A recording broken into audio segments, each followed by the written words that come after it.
All right, guys, good morning here. This is Donovan with Martial Arts Business Made Easy, and I am going over our staff development week. So 90 days to a black belt in business. Hope you guys are enjoying the information.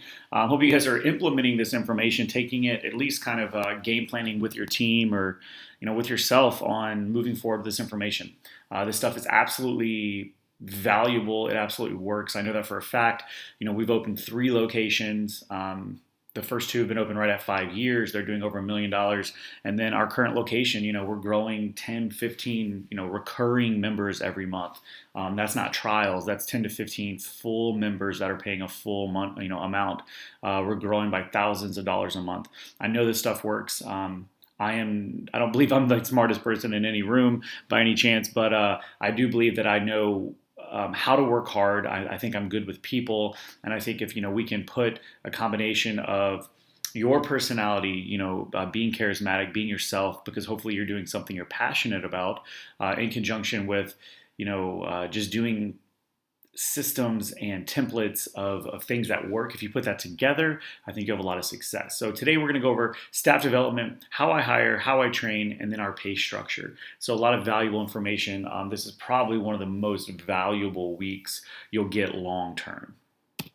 All right, guys, so let's go into it really quickly here. So entrepreneur versus a solopreneur. All right, entrepreneur is a person who organizes and operates a business or businesses taking on greater than normal financial risk in order to do so. When someone is an entrepreneur at heart, even as a solopreneur, he's waiting for the day when he can build his team. He may even begin working with freelance workers and virtual assistants to delegate work, is comfortable leading a team of people toward a defined goal. All right, while a solopreneur tends to spend hours working hard to build his business, an entrepreneur frequently prefers to be out making connections and getting the word out about his or her business. An entrepreneur may be perfectly happy doing that and that alone, leaving his team behind to do the work. So I think this cannot speak to my heart more accurately. So we first opened the businesses, classes in the morning, cleaning, networking events, classes at lunchtime, cleaning, networking events, and then classes in the evenings. Even at the Taekwondo school, I did everything for the first year and a half. So I was open right at a year and a half before I brought Luke on. And the reason I waited even that long was because I wanted to make sure that I had something of value that I could show him to sell him the dream. When I brought Luke on, I only had 50 members at the Taekwondo program. So I wanted to make sure that I kind of knew what I was getting into, and I knew, if I had someone of value, I didn't want to bring them on and not have a plan for them. So I wanted to make sure that I had everything in line. And this is funny because when I first brought Luke on, my thoughts were he is going to be able to go to networking events and he's going to do this and he's going to do all these things and he's just going to naturally sync with me and click with me because we've known each other so long, and we're just going to if I've gotten 50 members in a year, together we're going to get 150 members this year. It did not go that way at all. Luke is not a networking person. I think Luke is very charismatic, and I think he's a great people person. I think that's probably his biggest skill, is that he's a people person. On the other hand, I don't think he enjoys going to networking meetings, meeting random people, listening about their businesses. It's just not something he's passionate about. Where me, on the other hand, I love being out, sharing my business, getting the name out there. Every time I go to networking events or different community events, I love being out there and sharing our name. Luke is more of a worker. Luke likes to be teaching classes, working with his hands at the school. He likes kind of that getting dirty type feel of, everything that is Charleston Taekwondo, he likes to be a part of. Whereas when it comes to growing, marketing, networking, being in the community, those are things that I prefer to do. So even though, again, I was a solopreneur for quite a while at the Taekwondo school, once I brought Luke on, we've really blossomed ever since then. All right, so kind of continued here. Solopreneur, a person who sets up and runs a business of their own. And for some people, this is all you want, and that's fine. If you just want to be a solopreneur and you want to teach all of your classes and you don't want to, grow your business to the point where you need a ton of staff, then that is fine. I know a lot of people out there that don't want a ton of staff because they believe staff creates more headaches. And I can tell you firsthand that is true. On the other hand, if you want to grow your program to heights that you probably never even thought possible, you have to have a team. All right. While a solopreneur tends to spend hours working hard to build his business, again here, the entrepreneur wants to be out in the community. They want to leave the team behind. The solopreneur likes to be in the thick of it. Entrepreneurs can work harder than anyone they know. A solopreneur is a worker by their very nature. If a task needs to be done, his first thought is to roll up his sleeves and start working. Luke is very much this person. If I need something done, I know that I can rely on him to get it done. Whereas I'm the person that I really like to get out in our community. I like to be face to face with other business owners and networking. Just a different attitude. All right, so let's look at martial arts schools by the numbers. As of 2015, so just a few years ago, there's approximately 73,000 martial arts schools in the U.S. Since then, this number's probably grown a little bit just with the economy doing better. The average gross of a school is $70,000 per year, a little over $70,000. So right at like $5,800 a month. So take a look at this, see where you're at, and know if you're below that, if you're average, if you're slightly above, or if you're crushing it, where are you at on this scale? If you're making over $5,800 a month, you are better than average. All right, so an average instructor salary is $35,000 a year. All right, so something to keep in consideration is most school owners only are solopreneur school owners, right? So they only have one employee, which is how it was mostly growing up in my life. 90% of school owners have less than 100 members. So if you want to be in the top 10% of martial arts school owners, just have more than 100 members and you're already there. All right, again here, average number of employees is 1, and that includes the owner. So that tells us that most martial arts school owners or martial arts schools are solopreneur type ownerships. Average percent of growth each year is right at 5%, which is fairly in line with the economy. So it's one of those things that it's growing, but these schools are growing because the economy is growing. They're growing because people are making money and they want to seek out these classes, lessons, this art. However, what that does tell us though is the economy downturns, the average percent of growth should be a negative number, which is not something we want. All right, so take a look at these numbers, see where you're at, and that's where you're starting from. It's not good or bad, it's just where we're starting. All right, guys, so what it takes to be in the top percent, you need to have 100 students, you need to make over $10,000 a month, you need to have one employee besides yourself. That's even if it's a part-time employee that helps you in the evenings, and it can't be a leadership team member. It needs to be someone that actually gets paid, with a W-2, and have a system that allows you to travel and take some paid time off. All right, if you can close down your school, if you can you close up shop and go on vacation for a week, but things still continue as normal, you are ahead of the game in the martial arts field. I know a lot of school owners that close down their school for Nationals Week because they want to go to Nationals, they want to compete, but there's nobody else to run the business. In my opinion, this is a no-no. You have to be able to stay open. I travel with our team. We've slowly started dropping the amount of tournaments we're doing every year. On the other hand, we have never closed the school. We don't close the school for tournaments. We never have. State championships are on Saturday. Even though we might have 20 kids go to state championships, I have 50 kids that are still back there that want to take class on Saturday morning. So for us, we never close down the school if we don't have to. All right. Again, guys, what this tells us overall to be in the top 10% is that it is seriously not that difficult. All right, guys, 100 students, $10,000 a month, have one employee that helps you out, and be able to close your school down, or be able to take time off without closing your school. All right, guys, it's really not that hard. I think we can all get this done pretty quickly. All right, so let's talk about hiring process in general and kind of when you need to hire. To be honest, it's sooner than you think. So a lot of times people think, oh my God, I'm so slammed, I need to hire someone. Yeah, well, the problem is you should have hired them weeks ago, so you could have been training them to take over at this point now. Like at the KickFit studio, we started with 2 employees, and I'm coaching classes as well as Jeremy's coaching classes. So even though Jeremy and I are both coaching classes, we started out with 2 employees so we can start training them. So when things did get busy, we're not now training them. They can already run classes. They can already handle our back-end office software. And just recently, we hired a full-time employee over there. A separate person that we brought on straight up as a GM. She has a great background in fitness. She has a double bachelor's and working on a master's in fitness. So, she has a lot of knowledge. We brought her on full time, and I've been training her now for 2 weeks. She's a total rock star. We've been growing our program ever since then. If I had waited until I absolutely needed someone, it would be too late. Okay, so typically a staff member can handle up to about 50 people in a program. So if you're the single owner, single entrepreneur, single solopreneur, you can handle about 50 people in a program. Of course, you can get up to 60, 70, 80. It's just your life is going to start to suck more and more. You want to keep it about that 50 person number.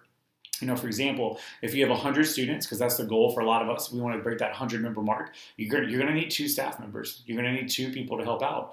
I always tell my team, and when people see us growing, they're like, this is amazing. I keep seeing new people here. Well, how many students you're at? We're over 300 members.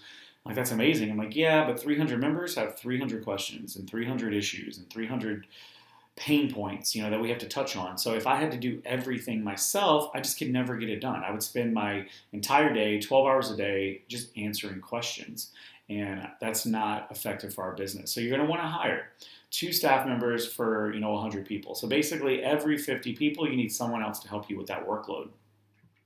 And just remember, again, just like I spoke on, it takes time to train a new staff member. You cannot wait until you have 50 more students to hire. So it's not, I got to 50, I can manage up to 70, and then, hey, all right, cool, we have 100 members, awesome, now it's time for me to hire someone. It's too late at that point. Your service has already started to diminish, and you don't have enough time to properly train someone.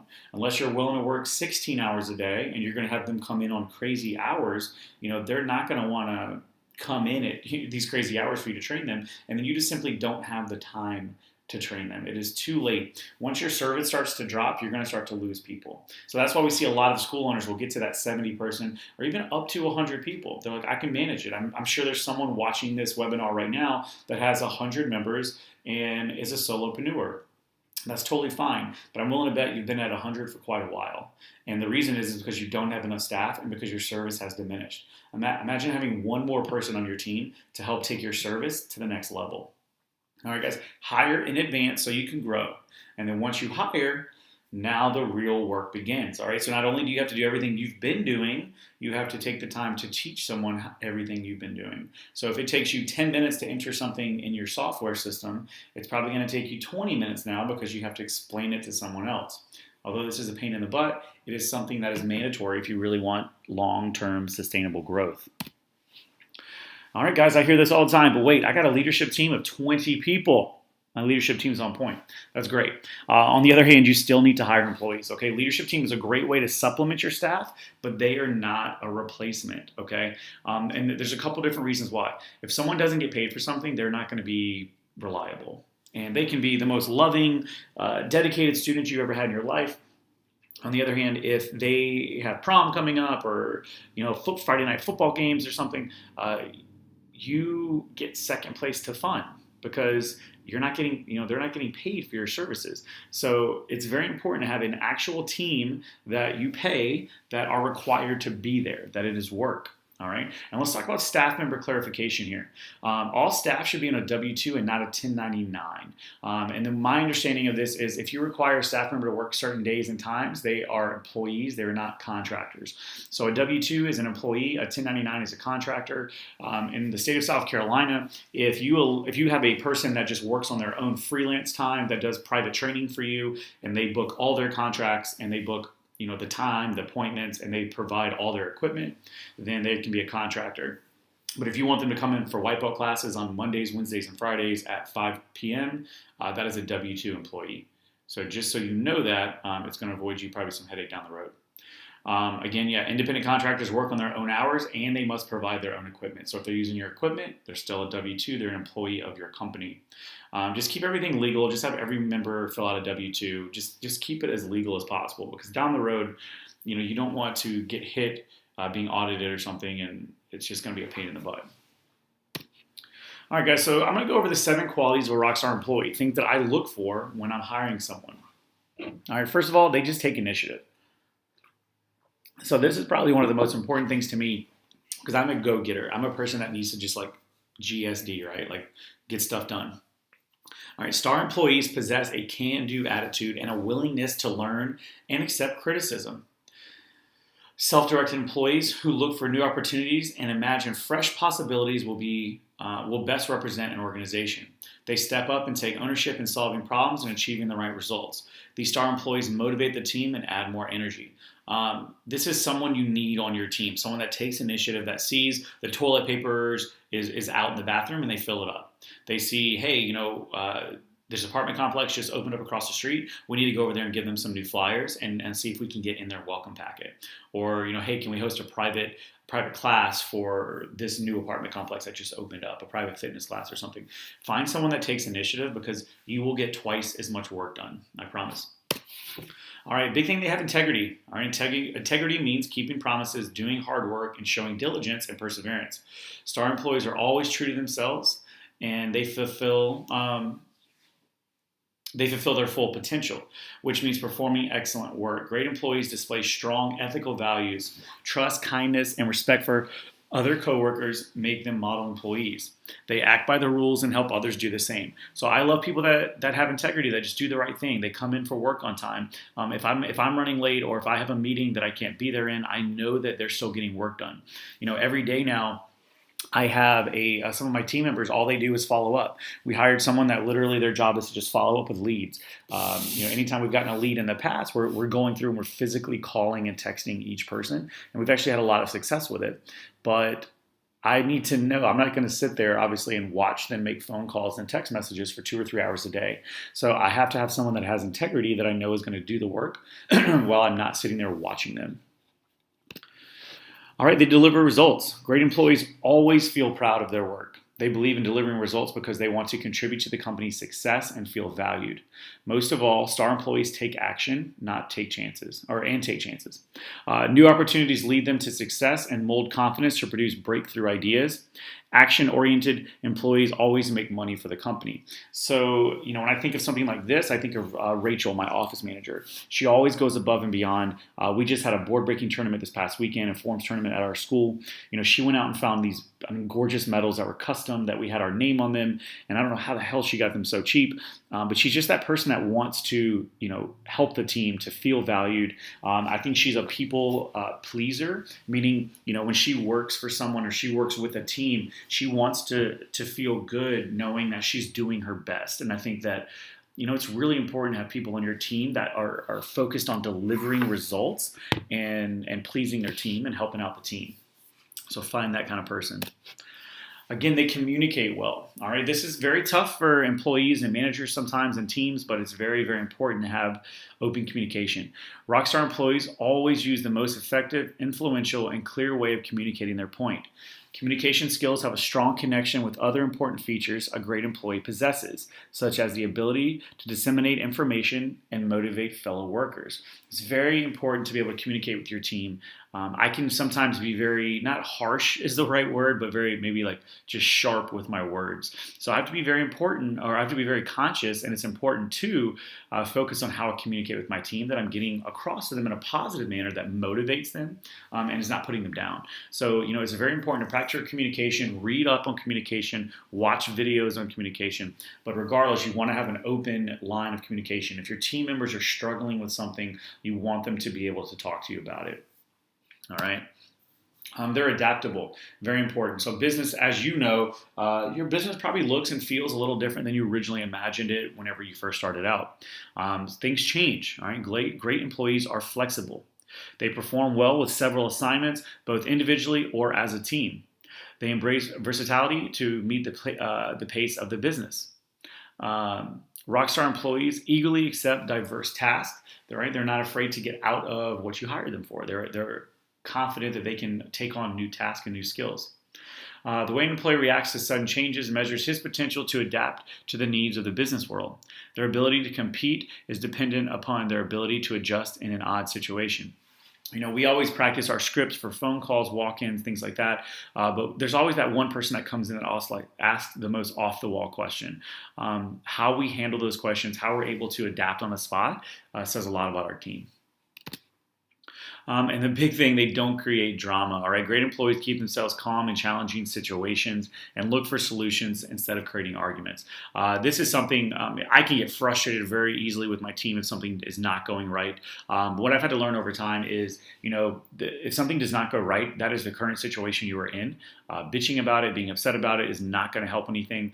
If something does not go right, it is obviously my fault that I was not properly prepared for this situation. So I think it's very important to take ownership of it, don't create drama, and fix the issue.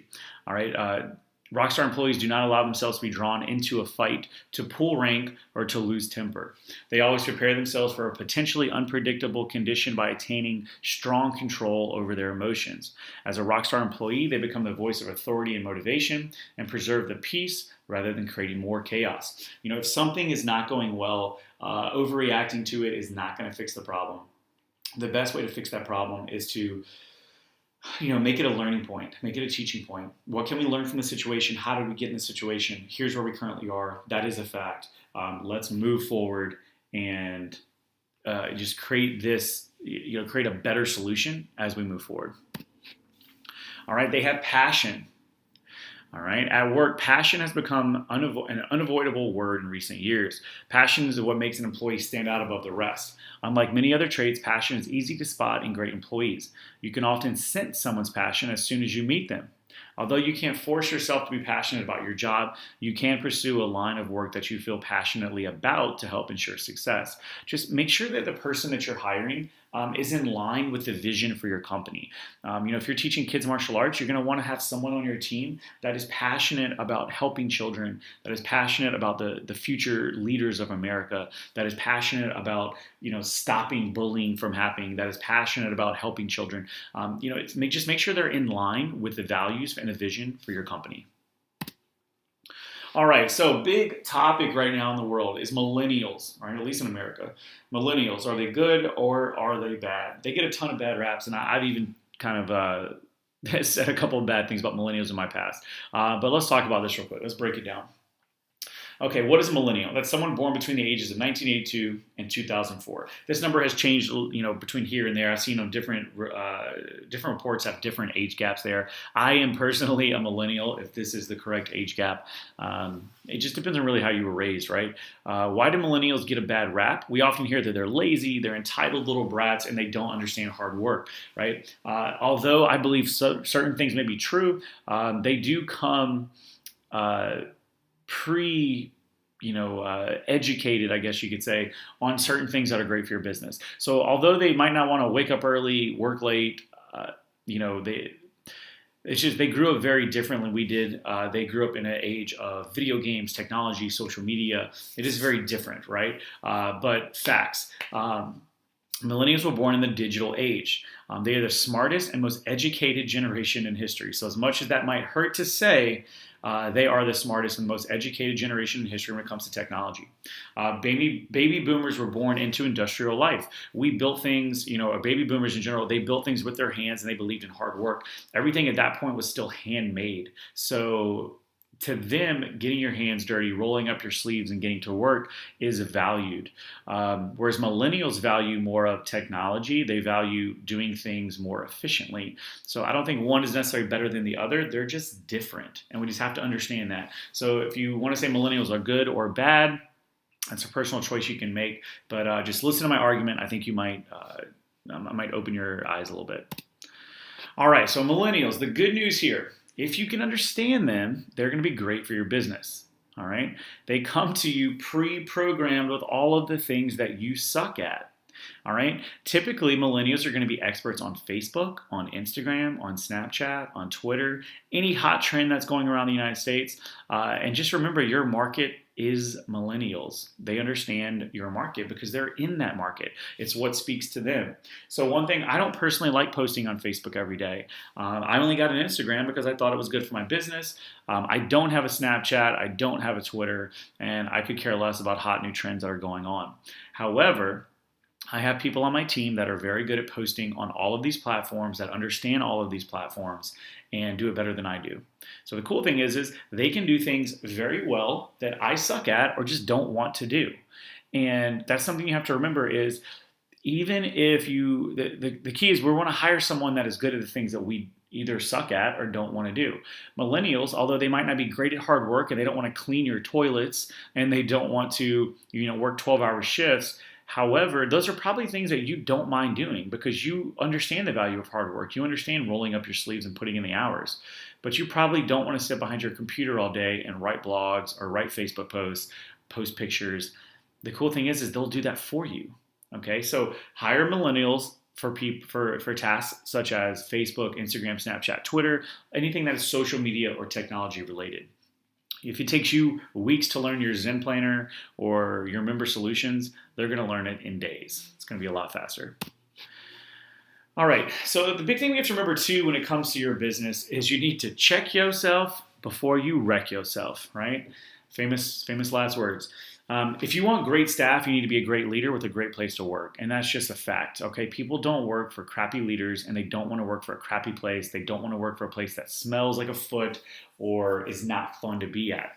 All right, so questions to consider when it comes to your business. Is your business a cool place to work? Is it fun? Is it cool? Is it hip? Is it somewhere they want to be? Something you need to ask yourself, are you a fun person to work with? All right. Ask someone, sit down with your team and talk to them. Ask some people that will give you the harsh truth. Are you a fun person to be around? Are you fun to work with? What are the benefits of working in your team? A lot of places now have medical, dental, they pay higher, what's the benefit of working on your team? Is your pay competitive with similar industries? A lot of times, like I said, I like to hire teachers. I think they already come pre-equipped with how to work with children, and they're patient with children, and they obviously love being around children. So I like hiring teachers. If they're in the millennial age gap, guess what?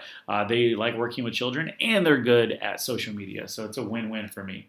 So that means for me, I need to be able to pay my staff members as much as a teacher would make or more, because they clearly went to college for teaching children and going to education. It's something they're passionate about, but they're obviously going to get more medical, dental, and summers off if they are teachers. Is my pay competitive? Is my job offer to these potential employees competitive with what they are actually doing as a career? And just be honest. At the end of the day, would you work for you? I'm sure you're going to say yes, but think about your business as a whole. Would you work with yourself? Would you work with your office manager? Just because you like your office manager doesn't mean staff will. A lot of times school owners are married to the person that works in their business, right? The wife becomes the help, the staff person, or the office manager. Just because someone likes you doesn't necessarily mean they like your wife, all right? So just things to consider here. Is your business cool? Is it fun? Are you competitive with similar industries? You just got to take a look at your business before we start wondering why millennials aren't, wanting to work with us, or staff in general isn't wanting to work with us. What are you offering them? Is this a fun, cool place to work? All right, we're going to get into the hiring process. Guys, this entire webinar is pretty long, so buckle down. We got a lot of stuff we're going to dive into. I'm going to go through my entire hiring process. All right, so we prefer students to move into teacher roles, but we will hire from the outside. I have quite a few people that have moved into teacher roles that were originally students, but I do hire from outside and have done it quite a few times. We use Indeed.com, Facebook, and word of mouth to find potential staff. In just a minute, I'll show you our Indeed.com ads that we use to find people. A common myth out there is you can't hire people that aren't black belts. And I say bull crap. And I'll tell you why. I hate to break it to you, but what we do is not overly complicated. I will agree it takes years and years and years to be great at martial arts, to understand it like you understand it, to be an Olympic champion in martial arts and Taekwondo, right? That takes years of practice. I understand that. But to be honest, it's not overly complicated. All right, if you could hire a smart, athletic person, you can absolutely teach them everything you know inside of 6 months, to a year. Okay. What takes time, again, is the application and the experience of mastering Taekwondo. Good news is they don't need to be masters to teach basic white belt curriculum. All right. I always tell people all the time, if you hired LeBron James to come in as a martial arts school owner for you, do you think he could do what you could do? And the answer is yes. And the reason is he's athletic, he's smart, he understands the game of basketball. What makes you think he won't understand the game of Taekwondo or how to teach something?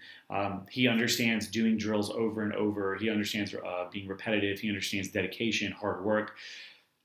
It's not that hard. All right, there's even athletes in there in Taekwondo, especially the British national team now is taking people that did kickboxing or Taekwondo, or I'm sorry, karate, and now we have Olympic medalists in like 3 years. Although we think what we do is very complicated and we're masters at it, it's not overly complicated to do what we do. Okay, who do you really need to hire? Someone that can teach basic kicking, striking, and blocking. When I say basics, front snap kicks, roundhouse kicks, side kicks, punching, palm strikes, elbow strikes, body block, face block, down block, all the basic stuff. That is not hard to teach. You can teach anyone how to do that inside a month. All right, someone to answer phones, someone to greet walk-ins and sign students up. Your office staff doesn't even need to do Taekwondo at all. That's my honest opinion. They are great at answering phones. They have a great personality. They're great at greeting walk-ins and smiling and can sign people up and have basic sales knowledge. Done. Sign them up. Let them start signing people up for me. You need someone to grow your social media platforms. Again, where those millennials come into play. Someone that can spend time growing that social media platform and creating a more just awareness of your program in your community. All right, someone to run birthday parties, parent sign outs, and camps. Again, they do not have to be experts at martial arts. I own Charleston Taekwondo. I have now for 5.5 years. I have not done a birthday party in approximately 2.5 to 3 years. I just don't do them anymore. All right, our part-time staff does the birthday parties. They run our parent sign outs and they run our camps. It is not something that you need to be there for. Nothing above that I just mentioned requires 10 plus years of martial arts training at all. None of it, okay? So just get that through your head. You don't have to be a master to be a great martial arts school instructor. You need someone that can follow your systems and processes, and most importantly, someone that is great with children and likable. If someone has a great personality and is good with children and can follow a system and follow your rules, they're going to be a great hire for you. You know the person I'm talking about. They just have a really good aura. And that's something, if you ever met Luke, my office manager, or my school manager, he is that person. He has a great aura. He has great energy. People just like him. Rachel's my office manager. She's the exact same way. People sing her praises all the time. She just says she's a good person. She's someone good to be around. And those are people that I want to represent my company.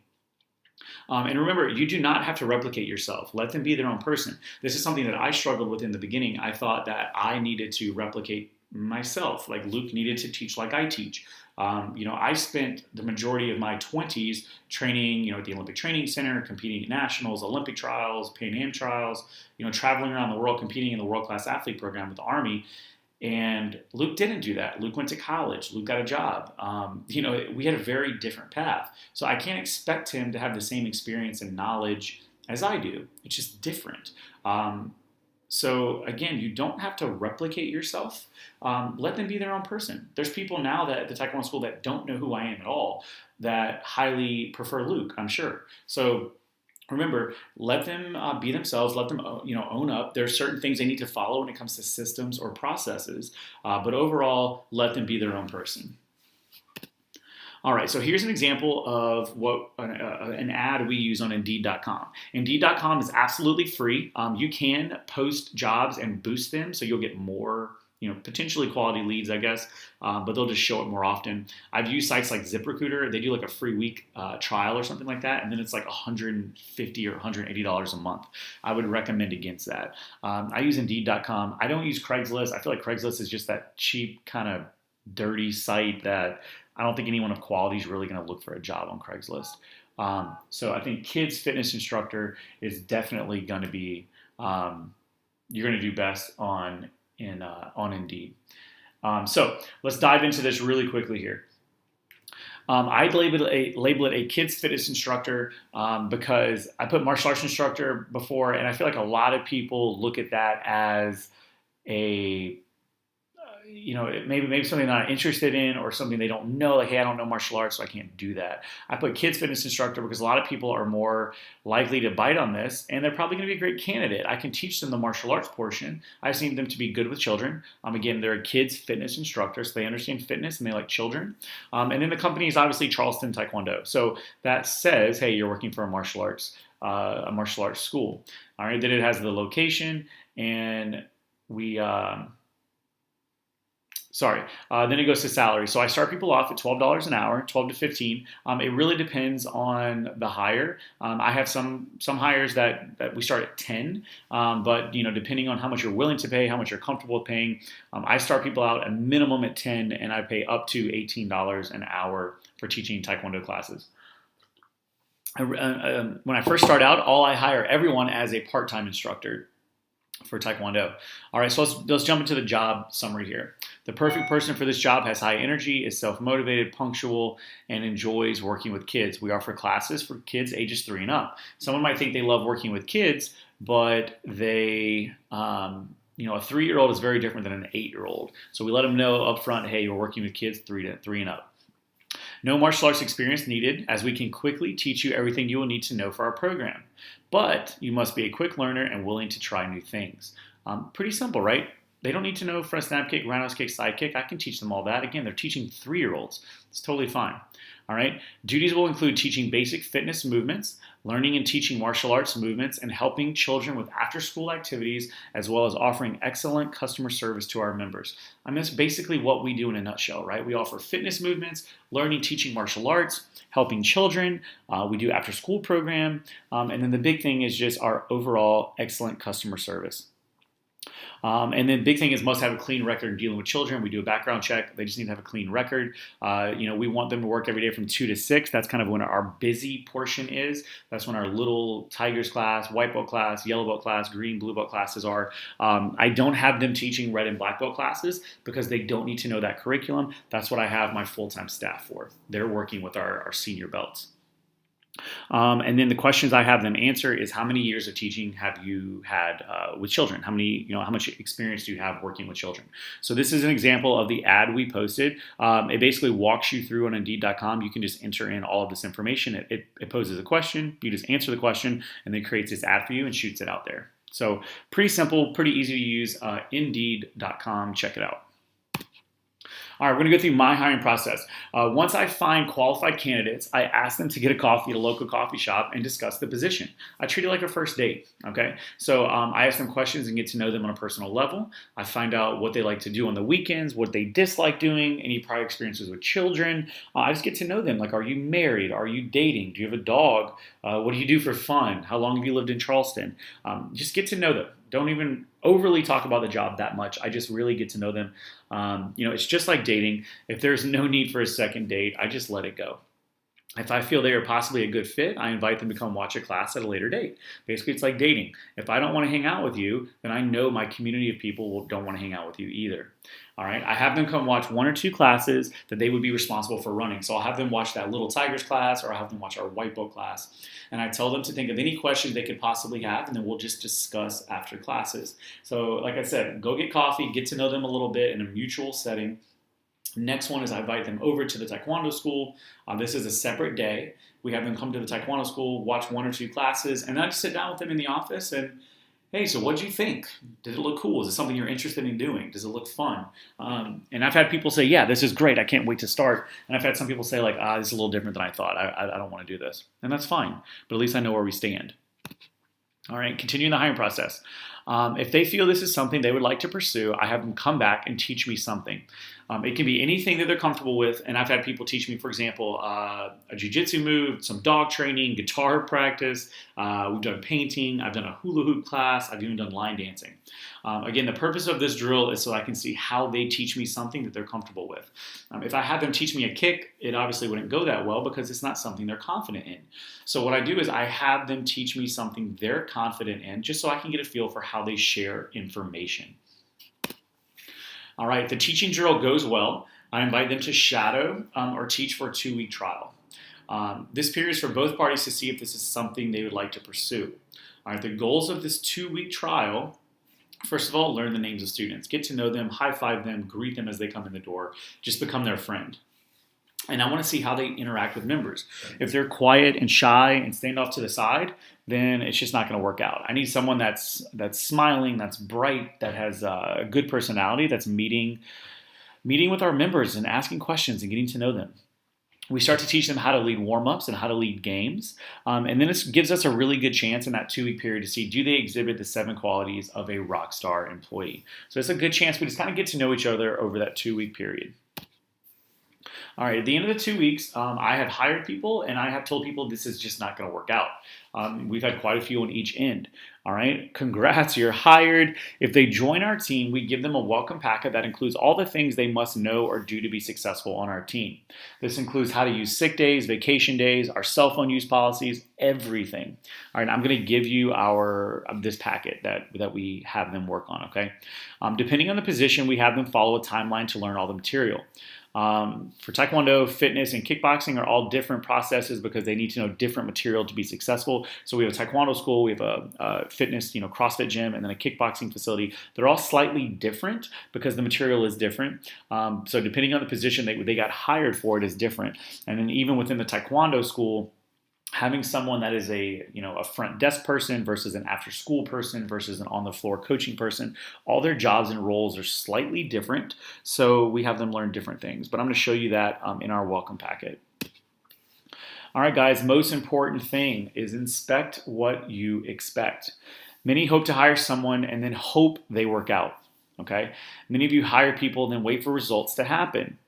You've probably realized that this is the best method to create a world-class team. All right, your people need leadership and management. They need structure. So when you hire someone, you can't just let them go and hope they work out. This needs to be a weekly, daily, monthly, quarterly training. They will get better if they practice. If you went out and shot basketball every day, you would get better at shooting hoops. If you shoot once a week, you'll get a little better, but not that better. If you shoot once every few weeks, it's not going to be that good. So make sure that you are inspecting what you expect of them. Don't just let them go. Give them that packet and then test them and give them timelines. All right, train your staff like you're going to train your students, right? Teach them the curriculum. Teach them your curriculum. Teach them the information they need to know.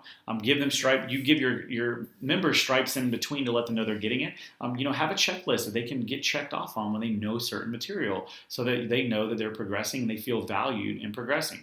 We all have the adults in our adult program that get tips and they're just as giddy as the kids are.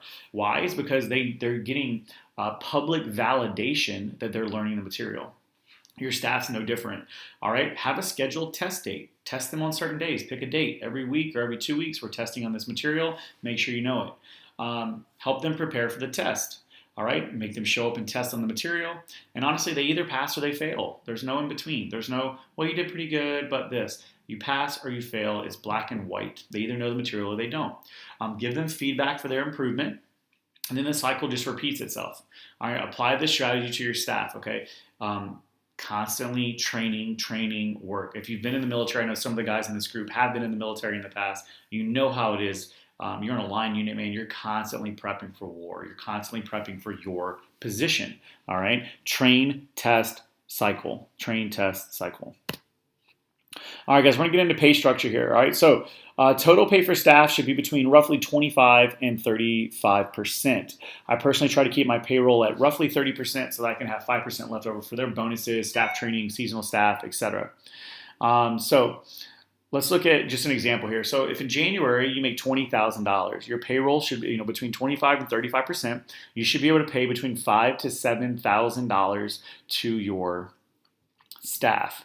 If your part-timers are making, $10 to $18 an hour, full-timers at least $15 an hour. A $15 an hour job that works 40 hours a week is basically $30,000 a year. So that's where they're starting at. So if someone works full-time at $15 an hour, it's $30,000, and then your part-timers $10 to $18 an hour.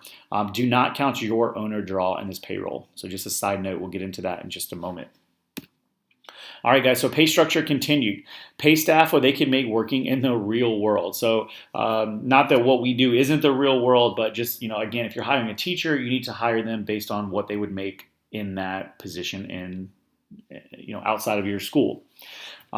This is a very specific job that does require a specific skill, and they should be paid for that. Someone gets the skill down, they should make more money. Great team members require great pay and great incentives. Again, example, if a teacher can make $35,000 a year, you need to be able to match that. All right, I currently run 300 members. I have a general manager, an office manager, 6 part-timers, and a leadership team. And actually, since then, we've actually hired more staff. So since I wrote this a few weeks ago, we actually have 10 staff members now at Charleston Taekwondo, with a leadership team of about 22 people. Our goal is to get 400 members, again, with those staff members. So we're at 10 staff members. Our goal is to get to 400 members. All right, let's break down pay structure.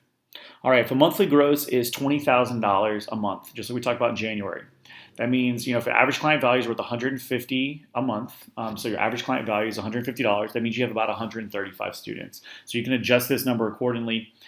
In this situation, if 30% goes to your payroll, that means you're paying about $6,000 towards payroll. Your general manager, this is how I would personally break down their pay. A general manager is probably going to make about $2,700 a month, which means they're making $32,400 a year. All right, not a bad salary. Office manager, who's helping out more behind the desk, but it's on the floor, but still really helping you grow the program, is going to make $2,500 a month, which is $30,000 a year. And then part-time staff here, $800. So basically you're breaking, they're working anywhere from 15 to 17 hours per week at $12 an hour. Not bad. So you can see how this is realistic. Like, this could actually work, right?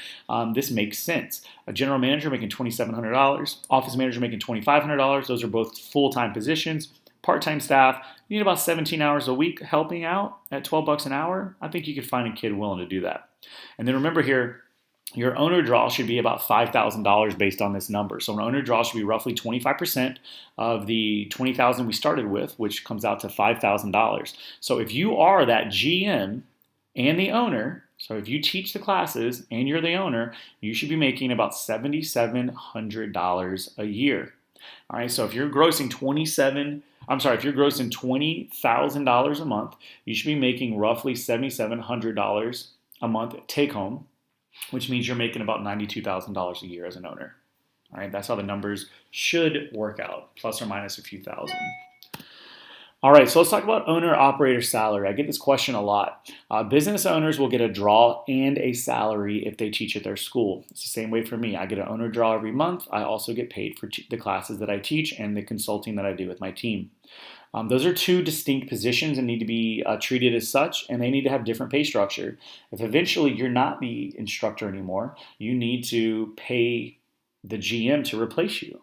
All right, business owners should get roughly 25% of gross in addition to the GM salary.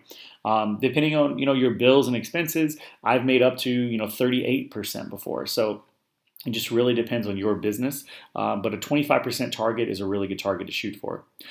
Pay a GM what it would cost to replace you. If you think you could replace yourself for $40,000 a year, then that's what you're willing to pay. But you can't undercut someone. You can't bring someone in at like $15 an hour or $12 an hour and expect them to do a job like you're doing. All right, guys, again, for tax purposes, just note I am not an expert. All right, I pay myself a set salary of $30,000 a year as a consultant for my business. So I make $30,000 a year for consulting Charleston Taekwondo. The additional money that I need to live, invest, the additional money that I take is my owner draw every month. That's what I that's what I live off of. I always put a minimum of 10% into business savings every month. All right, some months is up to 40% depending on our expansions. Like we just opened our new location, it cost us $70,000 that we paid cash for in upgrading our new facility. So for example here, if January's gross was $50,000, I'd put $5,000 into my business savings account. But again, once you have a comfortable amount in savings, you should begin focusing more on personal savings or investing that money into the stock market or investing it into something you're confident with, real estate, whatever it happens to be.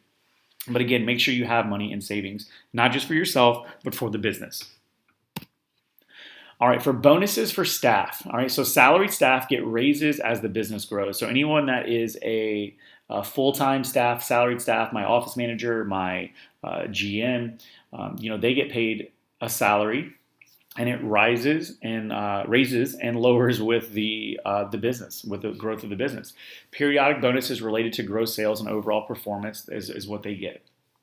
Currently, my GM is directly tied to the growth of the business, so his salary rises and falls with the business. I recommend this to a certain degree, but I'll explain the pros and cons. And what I mean by that is, so Luke originally started out with me just making an hourly paycheck of like $10 an hour, $12 an hour, 14, 15, 16, up to 18. And then I promised him 15% of my gross, because that's what my business coach told me at the time was a good number based on what I was making and what I was projecting to make.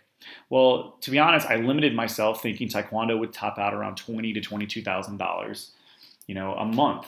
So if we're making $22,000 a month, Luke is going to make 15% of that. So he's making $3,300 a month, which puts him about 40 grand a year. I really thought that's where we would tap out. Now we're doing $50,000 a month. The numbers just don't make much sense anymore. Especially at our new location, our goal is to get to over, $1.1, $1.2 million. That would mean Luke, as the GM of the school, is going to be making, $160,000, $170,000 a year. So as much as that sounds great for Luke, the problem with it is it doesn't allow us to grow in other areas because he's getting such a lion's share of the pay. So again, if our payroll is 30% and Luke's getting 15 of it, then the numbers didn't work. So we sat down, we came up with a new system. Luckily, I have a great person on my team. He worked with me. He knows that, cutting his pay back or restructuring it slightly allowed us to hire more people so that we can have a better staff. And that way he doesn't have to work all the time. His life is going to be more enjoyable. He can spend time with family and go on vacation. The way we did it, we capped Luke out at $80,000 a year is his set salary, and then he basically was able to buy into the company at 10%. And we had the company valued, and he bought in at 10%. So now Luke is a part owner of Charleston Taekwondo. So he gets his salary of $80,000 a year as long as he works, and then he was able to buy in 10%, and he'll get his 10% owner draw for the rest of his life as long as he owns that 10%, and that puts him over $100,000 a year. So it's a win-win.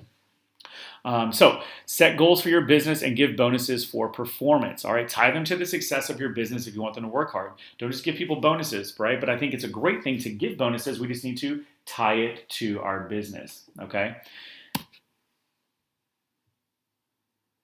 All right. So an example here. I'm going to go over how we set examples for goals for my business. Okay. So for 2017.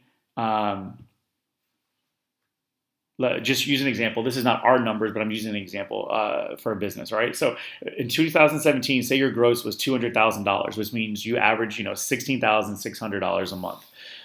With an average client value of 150, that means you have an average of 111 active members over the year. So it's probably end of the year with like 130 or 140. You might have started the year with like 90, but you average, roughly 111 active members over that year.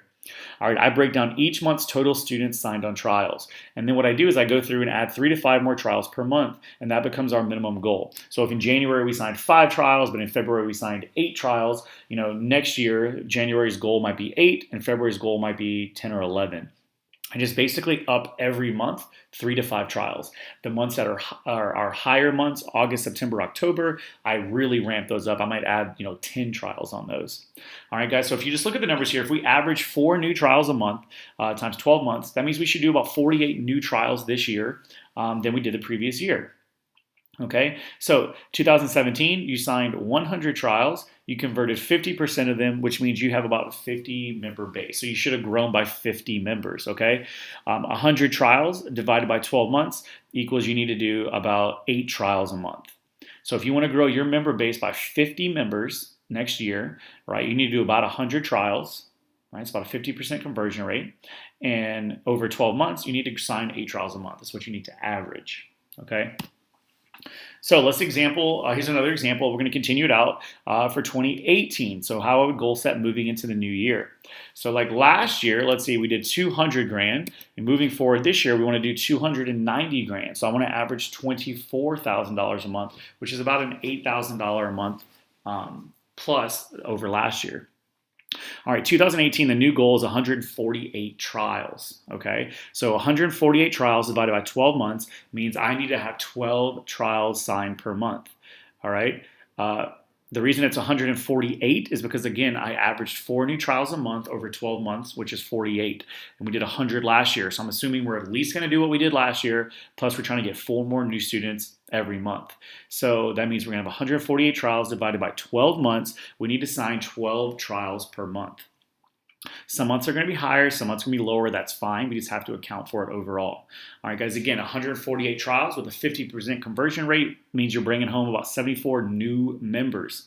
All right, but again, we need to account for a loss of students. So depending on what your loss rate is, you need to take that into consideration.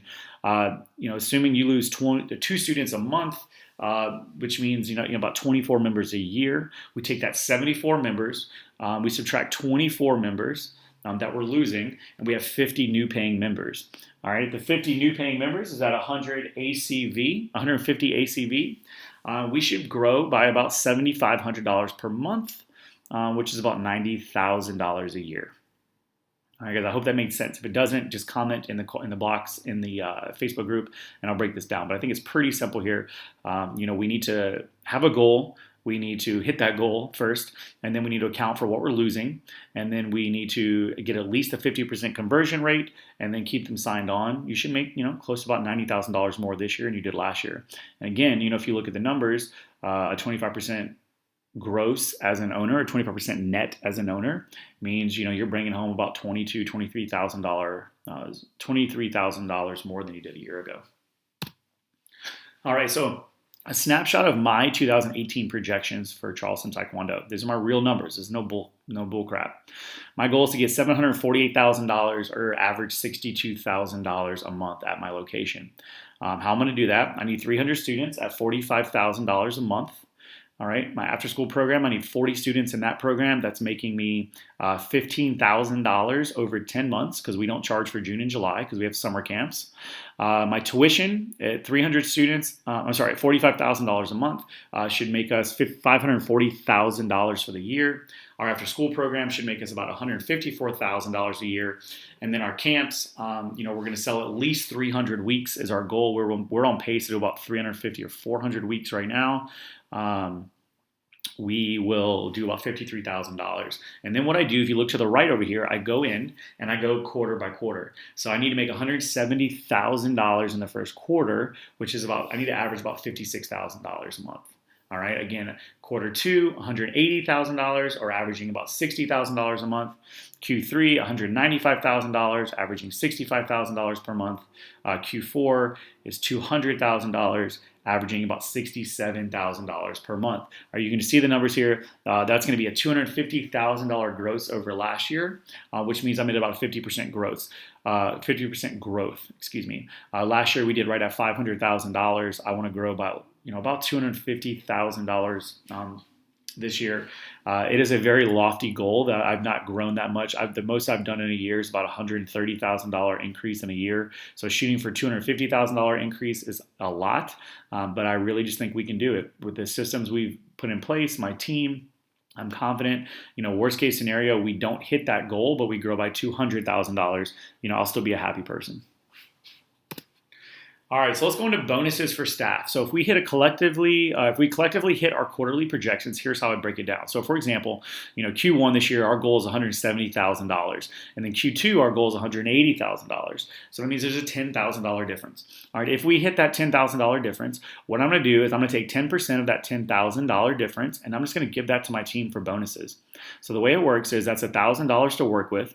The GM will get the lion's share. He'll get $400. My office manager will get a $200 bonus, and then the part-timers, whatever's left over, right? So $400 is left over, and I'll divide it by the number of employees that are working. They'll get the rest of it. It's not a ton of money, but it is saying, hey, thank you for working with me. Thank you for helping me hit our goals. So again, we want to reward them for their hard work. So I think it's very important. All right, guys, in conclusion, this is a long one. I hope you guys enjoyed it. A lot of information here. In conclusion, inspect what you expect. All right, remember, things that are measured tend to grow.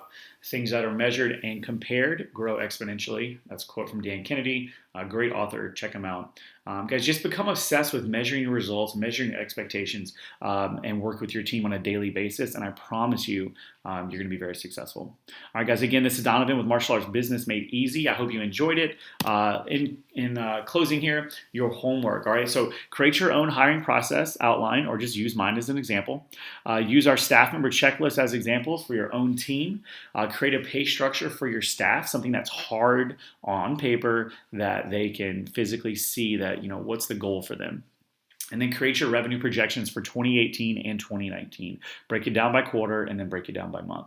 All right, guys, ask a ton of questions. This is something I'm most passionate about when it comes to business is staff training and the business side of things. So ask me questions. I'd love to help you. See you soon.